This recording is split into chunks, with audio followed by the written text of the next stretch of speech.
మరొక చక్కటి సందేశాన్ని మనం విందామండి. దేవుని బిడ్డలు ఇళ్లల్లో ఏముండాలి అనే అంశం మీద మనం విందాం.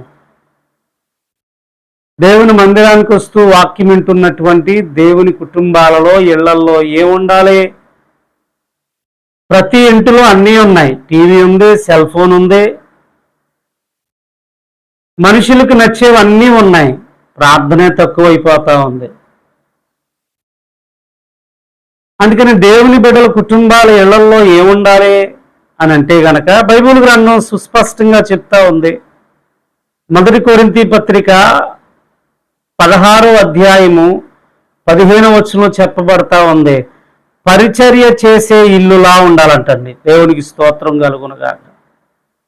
పరిచర్య చేసే ఇల్లులాగా పెద్దలు చేయాలి, పిల్లలు చేయాలి, పరిచర్య చేయాలంటండి. అది దేవుని మందిరంలో కావచ్చు, దేవుని సేవకుడు వచ్చినప్పుడు కావచ్చు. పరిచర్య అనేది చాలా మంచి పని అంటండి. ఏమన్నా అందుకే అన్నాడు, పరిచర్య చేసే ఇల్లులా ఉండాలంటండి. దేవుని బిడ్డలు ఇల్లు ఎలా ఉండాలంటే పరిచర్య చేసే పిల్లల్లా ఉండాలి, కుటుంబంగా ఉండాలి.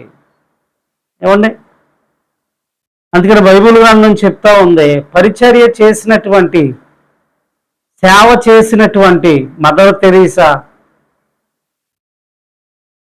ప్రపంచవ్యాప్తంగా కోల్కతా నగరంలో ఎంతగా ఆమె ప్రేమ సేవ ఆశ్రమాలు మంచి సేవ చేసిందండి. కుష్ఠరోగులకి మంచి పరిచర్య చేసిందండి. తల్లిదండ్రుల నుంచి చూడండి మొదలవుతూ ఉంటాయి పరిచర్య అనేది. అందుకని దేవుడు అంటున్నాడు, దేవుని బిడ్డల ఇల్లు ఎలా ఉండాలంటే పరిచర్య చేసే ఇల్లులా ఉండాలి. పెద్దలు కావచ్చు, పిల్లలు కావచ్చు, తప్పనిసరిగా పరిచయం. కొన్ని మందిరాల్లో చూడండి, వాళ్ళు దాన్ని ఏమంటారో త్యాగపూరితంగా నిర్ణయాలు తీసుకుంటారు. మరొక మాట చూడండి, దేవుని బిడ్డల ఇళ్లలో ఎలా ఉండాలి అంటే కనుక, 1 పరిచర్య చేయాలి, 2 బాప్తీసం పొందాలి. అందరూ కూడా బాప్తీసం పొందుకున్న ఇల్లులా ఉండాలంటండి. కొన్ని ఇళ్లలో కొంతమంది బాప్తీసం పొందుకుంటే కొంతమంది పొందుకోరు. భర్త పొందుకుంటే భార్య, భార్య పొందుకుంటే భర్త పొందుకోని పరిస్థితులు. ఇద్దరూ పొందుకుంటే ఎదిగిన యవనస్తుల పిల్లలు మారు మనసు చెందక బాప్తీసం పొందని పరిస్థితుల్లో ఉంటారు. దేవుడు చెప్తున్నాడు, దేవుని బిడ్డల ఇల్లు ఎలా ఉండాలంటే బాప్తీసం పొందుకున్న ఇల్లులా ఉండాలి. బాప్తీసాలు పొందుకున్న బిడ్డలు కుటుంబాలుగా ఉండాలి.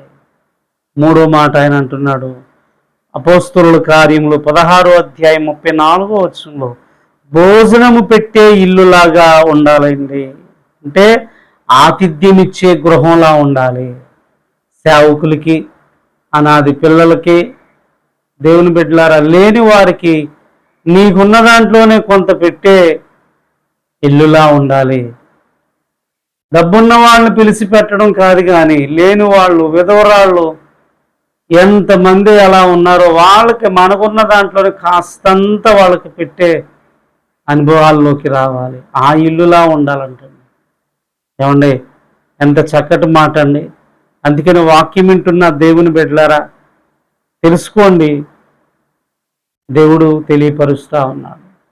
చివరిగా చెప్తా ఉన్నాడు చూసావా, ఆదికాండము 43వ అధ్యాయం 26వ వచనంలో చెప్పబడతా ఉంది, దేవుని బిడ్డలారా కానుకిచ్చే ఇల్లులా ఉండాలి.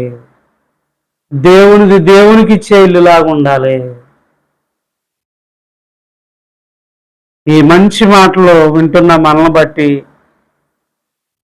చివరిగా 5వదిగా ప్రవచించే ఇల్లులా ఉండాలి. పిల్లలు ప్రవచించే ఇల్లులా ఉండాలంటండి. అందుకని చిన్నప్పటి నుంచి పిల్లల్ని మందిరానికి నడిపించాలి. సండే స్కూల్ అని, యూత్ కార్యక్రమాలని, ప్రతి ప్రార్థనలో కూడా మన పిల్లలు ముందుండాలి. దేవుని కొరకు ముందుకు సాగాలి.